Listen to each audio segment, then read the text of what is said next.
What's going on, guys? Welcome back to the channel. So I'm out here in the shop tonight, or this morning. It's actually early this morning, and I guess we're going to try to change a tire. I got a tire that's a Nitto Ridge Grappler that's got a broken belt in it, and I think I probably caused this. The tire's 6 years old, but it only has like 12,000 miles on it. But I found out that my air gauge was no good. I've already let the air out of this tire right here, and I think the knot on it where the belt's broken is actually on the bottom right now. But when I get it off here, I'll show it to you. But it's only got like 20 pounds of air in it because I had like 70 in it. And I come outside the other day and there was like a big knot on like a half across this tire on the outside.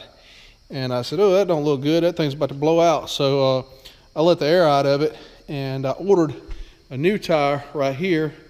And these tires are $500 a piece now. When I bought those, they wasn't but like $350, and so that's the reason I went with them. But kind of wishing I would have went with a mud tire, because these tires don't do very well off-road. I thought that I was going to drive this truck more on the highway than what I've actually done, and these tires I actually wore down a decent amount. But what I use this truck for is pulling a heavy gooseneck trailer, and with a lot of pin weight on it or tongue weight on it. And I really should be running a dually, but I've got quite a bit of money invested in this older truck, and so I'm just making it work.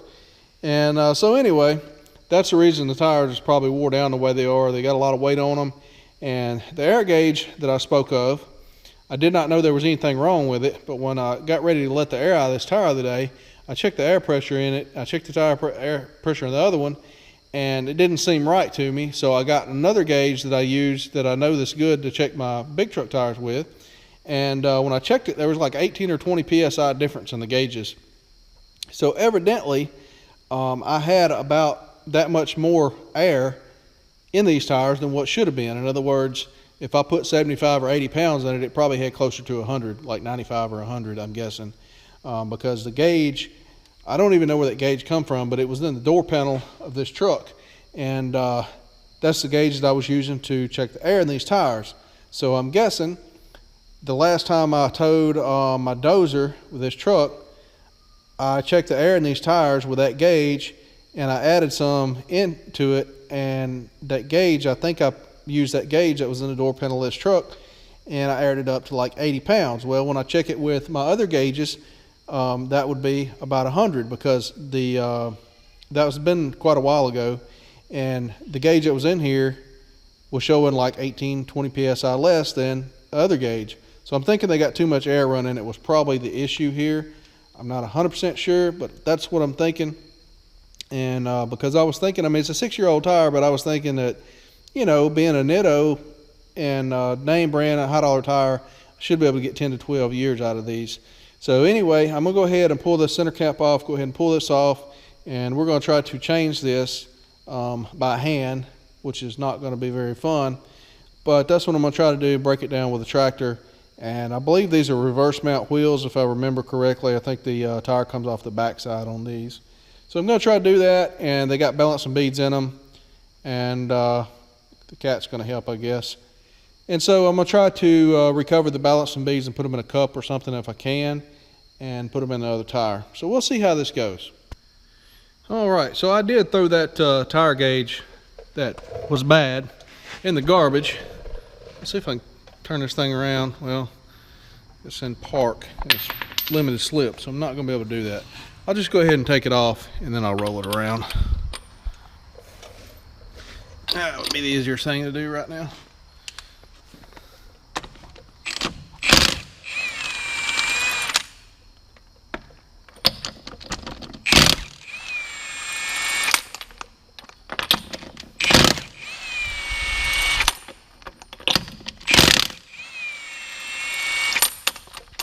I hope that I didn't damage the other tire on the other side.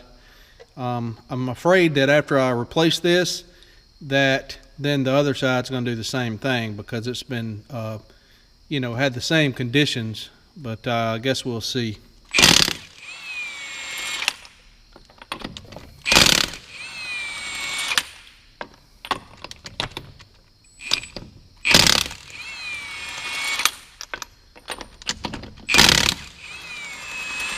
in theory, the front ones should be okay because I run them at less pressure, so they should not have been overinflated even with the 20 pounds the gauge was off. In other words, if I inflated them to 50 and they actually had 70, the tire spec'd at 80, so they should be still okay in theory. And they're subject to a lot less load than what I had on the rear, because the front of this truck only weighs around 5,000 pounds, and with that load on the trailer I had over 7,000 pounds on the rear. So less pressure and less weight, they should be better. So hopefully they are, and hopefully this is the only one I have to replace, but we'll see. Because if I was going to have to replace all of them, I was just about soon to buy a set of mud tires. So I'm hoping I can just buy this one tire, and this will get me by for another 3 or 4 years, but only time will tell. All right, so here's the spot in the tire I'm talking about. If you look right across the top here, right here, you'll see it goes up like this, and this tire only has 20 pounds of air in it. As I say, when it's inflated higher, it's a lot bigger, but if I roll it, you'll see it gets flat again. You see it's flat across there. And then you can see the big knot in it. And you can see the cracks right here, if the lighting's right, where it started to tear the rubber loose right through there. So definitely got some broken belts in this part of the tire here. So I'm going to deflate the tire, pull the valve stem out, and I'm going to roll it under here under the front of this tractor loader and try to use it to get it broke down so that we can get it off of the wheel. All right, so letting the air out of that. Oh, cold start the old Ford here. It ain't that cold out here. It's like in the, I don't know, maybe 60 degrees.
It's moving down a little bit.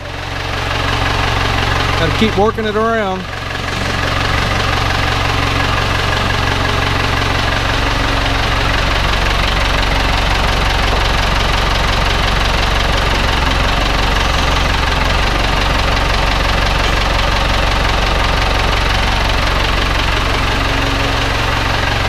These stiff wall tires is a 12 ply. They're pretty difficult to work with.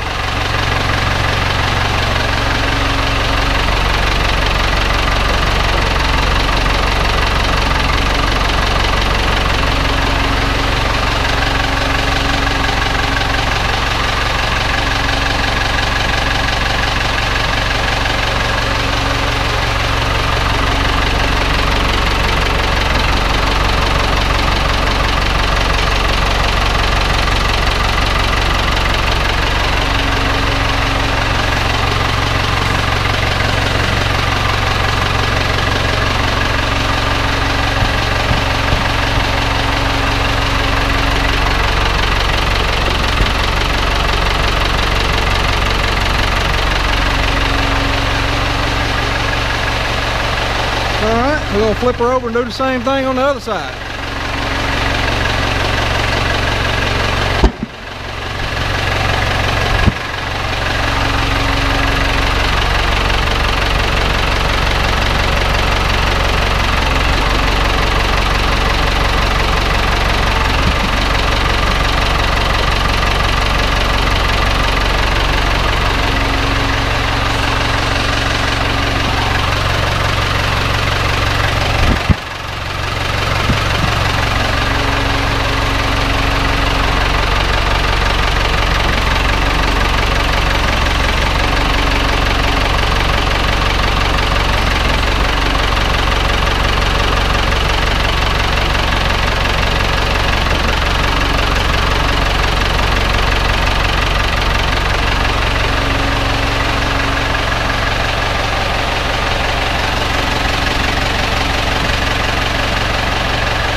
got the old one off of there. And there's the balancing beads inside the tires. You can see there. I'm going to go get a cup and try to scoop up as many of those as I can to put in the new tire. And then we will do the reverse order to see if we can get it mounted. Alright, so I got it back on there. My camera had a SD card error and cut off, and I don't know where. I got the valve core back in it, fixing to put some air in it. I did scratch the face of this wheel right here just a little bit, scrubbing it around on that board and the floor. I should have put something down there, and I knew better, but oh well, I guess. That's what the tire shop would have told me if I'd have carried it to a tire shop. They would have scratched the hell out of it and told me, oh well, and charged me about 40 bucks. So anyway, I saved the 40 bucks, still got the scratched up wheel. So I'll air it up, and we'll get this thing put back on here, and hopefully that'll be the end of our issues.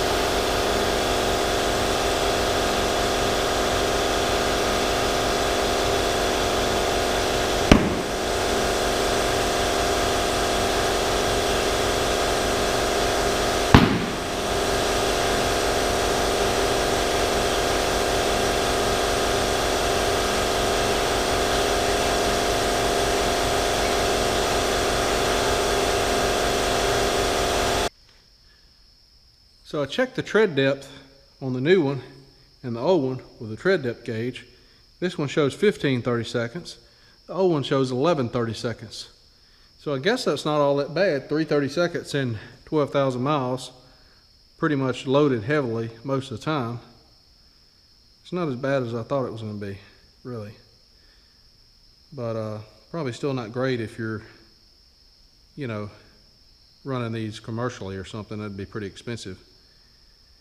Let's see, that would be, you wouldn't get but 36,000 more miles out of it and it'd be slick. So it'd be about 48,000 miles if you figured it that way. 3, 6, 9, 12, and you'd have about 3 30-seconds left. That ain't too terrible bad for what it is, I guess. But anyway, that's a wrap for this video. I think I'm gonna go ahead and stick it on there, and while I got the truck jacked up, I'm gonna roll the other one around, take a look at it, and I'll bring you guys back if I see any issue with it. If not, I'm just gonna check the air pressure in it, put 75 in this one, and I'm gonna put this on there and torque the lug nuts to, I think they go to 140, and I'm gonna call it a wrap. One more thing on this old tire, I'm sure somebody's gonna ask. You really cannot see too much wrong with it on the inside. I'll try to find the spot here.